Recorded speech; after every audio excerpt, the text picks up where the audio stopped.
Hello everyone, welcome back to new blog. तर बऱ्याच दिवसांनी मी ब्लॉग स्टार्ट करते कारण सध्या मी थोडीशी म्हणजे वातावरण पण चेंज झालं आहे, त्याच्यामुळे बऱ्याच वेळेस थोडं वेगवेगळ्या पद्धतीचं दुखणं होतं. मध्येच बॅक पेन होतं, मध्येच मला ताप आला होता, मध्येच मला सर्दी खोकला होता. तर त्याच्यामुळे माझ्या ऑलमोस्ट 1-1.5 महिना असाच चालला आहे. त्याच्यामुळे आणि घरात पण वातावरण इतकं भंगार झालं आहे, म्हणजे ऊन बिलकुल नाही आहे. आणि त्याच्यामुळे घरात पण आहे ना, बाहेर वातावरण उलट चांगलं आहे, म्हणजे थोडं गरम वाटतंय, पण घरात अजून जास्त थंडी असते असं होतं. पण आज आलं आहे आभाळ आणि त्याच्यामुळे खूप असं भकास वाटतंय. तर म्हटलं सुट्टी पण आहे तर एक चक्कर मारून आता बाहेर जायचं आहे आणि त्याच्यासाठीच एवढी तयार होऊन बसली. आता हे संत्री संपवू आणि बाहेर निघू. हे जे मास्क घातलेलं आहे ना मी, त्याचा ना एक थोडा ड्रॉबॅक पण आहे की ठीक आहे, पोल्युशन मुळे जरा धूळ वगैरे नाही बसत चेहऱ्याला, ऊन नाही लागत वगैरे, टॅनिंग नाही होत. पण आता याचा असा प्रश्न आहे, जिथं मी वाकडमध्ये जेव्हा येतो आणि हा जो वाकडचा भुजबळ चौक आहे तिथं ब्रिजच्या इथं पोलीस थांबलेले असतात आणि जेव्हा पोलीस थांबतात ना, हे मास्क जेव्हाही घातलेलं असतं ना मी, तेव्हा अडवतात. म्हणजे लिटरली काय माहिती या मास्कचा ना काय हिस्ट्री राहिलेली त्यांच्या याच्यामध्ये की त्यांना आय थिंक त्यांना ह्या मास्कवाल्यांना जे थांबवत असतील त्यांच्याकडे काही ना काही डॉक्युमेंट त्यांचे शिल्लक राहत असतील, त्याच्यामुळे आता ते मला पण थांबवतात. पण आपल्याकडे डॉक्युमेंट क्लिअर असल्यामुळे आपला काही प्रॉब्लेम नाही. पण थांबतात, डॉक्युमेंट चेक करतात वगैरे आणि मग सोडतात. आता बघू आज थांबवतात की नाही, कारण खूप दिवसानंतर तिथं मास्क घालून मी क्रॉस होतोय ज्या इव्हिनिंगच्या टायमाला, पर्टिक्युलर टाइमला.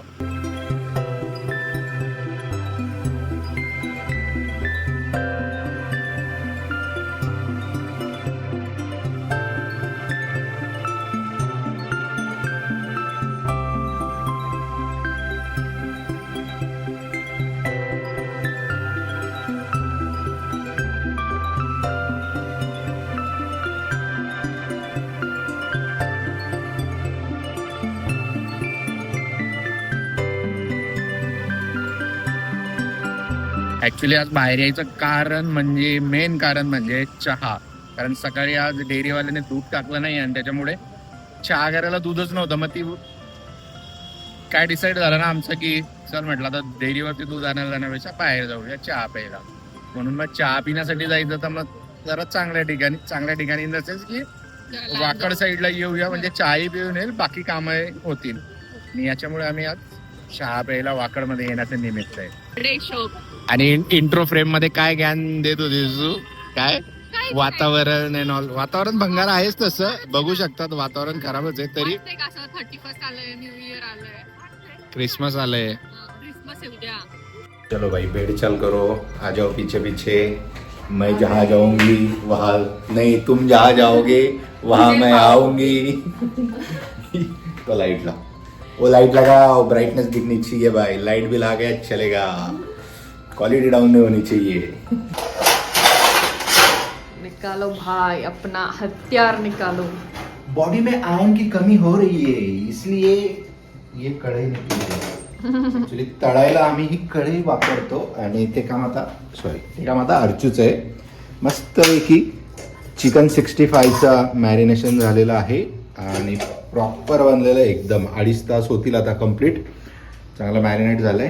तिकडे chicken curry made by master chef Kiran Chaudhary. आणि इकडे rice made by Kiran Chaudhary नाही, छोटा थम्सअप ये वाला. चिकन 65 बनवायचं आहे. हा आयटम आता आम्ही ना आमचं जे मित्र आहे आमचा स्नेहल, त्यांच्याकडे फर्स्ट टाइम खाल्ला होता. आमचा जो कॉमन फ्रेंड आहे स्नेहल, त्याच्या लग्नामध्ये, आणि त्याच्यापासून तो इतका आवडलाय ना. त्याच्या आधी चिकन 65 नावाचा प्रकारच नव्हता खाल्लेला मी, आणि तिथं खाल्ला होता आणि तेव्हापासून आवडला ना. तर मग बाहेरच खायचो. नंतर मग थोडं, आता तुम्हाला तर माहिती, थोडंफार कुकिंग आता करील येते भाई. सो घरीच बनवायला लागलो. आणि सांगायला आम्हाला खूप आनंद होईल की आम्ही स्नेहल आणि मधू असं ते कपलचं नाव आहे, ते आमच्याकडे पण येतात. आम्ही त्यांच्याकडे देतो, पण ते आमच्याकडे आम्हाला भेटायला येतात.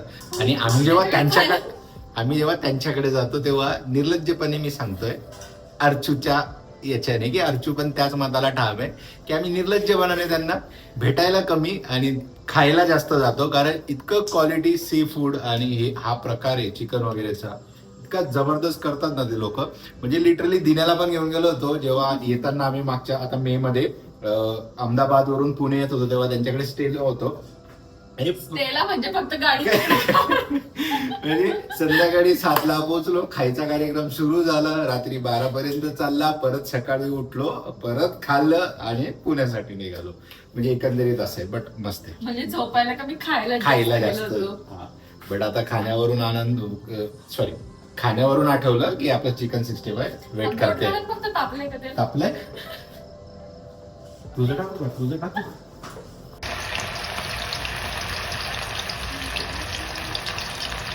थोडं सुट ना झालं म्हणजे मोकळं होईल. हे काय सुट्टच आहे ते. अच्छा, मला नाही ते चिपकतं ना म्हणून बोललो थोडं सुट. वेगवेगळं दिसतंय. अच्छा, जेव्हा माता मास माटार हो गया भाई. मास्टर शेफ जेव्हा बोलतात तेव्हा फक्त ऐकायचं काम करायचं, मध्ये टोकायचं नाही. वा वा वा वा वा, फील आ रहा है भाई, फील आ रहा है. 31st ची ट्रायल चालली का? 31st ची ट्रायल झालं. इस बार हमारा 31st घर में ही है. जबरदस्त हॉटेल चालू करायचं करतो आपण. Chicken 65 biryani full non veg hotel चालू करूया एक. आणि अशा प्रकारात मी आता याच्यावरती ताव मारणार आहे. मी अर्चूचा वेट नाही करणार कारण अर्चूने सूप पिलेलं आहे आणि मला विचारलं सुद्धा नाही की तू सूप घेतोय का. मला एवढं जाते घेशील का? अर्ध टाकलं ना तू. हा मी ठेवलं होतं, मग तुला घ्यायला ठेवलं होतं, मी टाकायला नव्हतं ठेवलं. सेकंड लॉट चालू आहे. टोटल 4 होतील अंदाजे. येस, क्वांटिटीचे पीस लेके आया था मैं. आणि अशा प्रकारात आता हा इथला शो बंद आणि इथला सुरू करतो. खरं बोलायला गेलं ना, आता बाहेर खाण्यापेक्षा घरी थोडीशी मेहनत घेऊन केलं ना त्याच्यामध्ये जरा खूप मजा येते आणि प्रॉपर बनते. दिवसेंदिवस आम्ही थोडं प्रत्येक गोष्ट आता म्हणजे आता शिकत हॉटेल चाललोय. टाकायची इच्छा आहे ना, तर मग ते कसं इम्प्लिमेंट करू शकतो. वा, जबरदस्त. बाहेरच्या पेक्षा जबरदस्त झालं तू. खरं सांगतो, मस्करी नाही.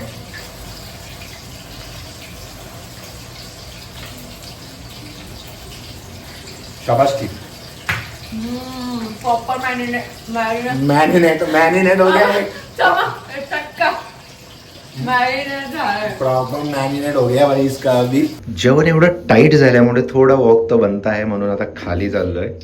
बट आता हिला जायच्या आधीच थंडी भरली होती. म्हटलं तू तुझ्या तयारीने निघ, जर वाटलं तर रिटर्न येऊन जाऊ, पण बसू थोडं गार्डन मध्ये मोकळी हवा खायला.